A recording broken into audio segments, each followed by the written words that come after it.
కోట్లతోటి ప్రారంభించినటువంటి సీతారామ ఇంకొక 3,000 కోట్లు ఇల్లెందు నియోజకవర్గంలో 1,10,000 ఎకరాలకు నీళ్లు ఇచ్చేటట్లుగా ఈ యొక్క సీతారామాన్ని పూర్తి చేసి బయ్యారాన్ని శాశ్వతంగా పచ్చగా ఉండేటట్టుగా ప్రయత్నం చేస్తానని చెప్పి కూడా ఈ సందర్భంగా మనం చేస్తున్నాం. మన వాళ్ళు అందరూ చెప్పారు అక్కడ బ్యాలెన్స్ రిజర్వాయర్ చేసే ముందు కెనాల్స్ చాలా ఇబ్బందిగా ఉన్నాయి.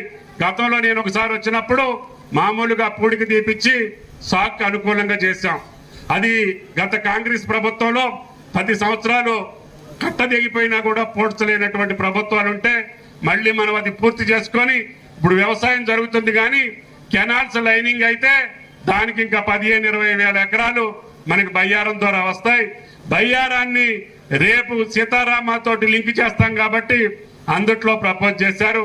మన వాళ్ళు అడిగేది సీతారామ వచ్చే లోపులోనే మాకు కాలువలు బాగు చేస్తే మీరు సుఖంగా వ్యవసాయం చేసుకుంటారు.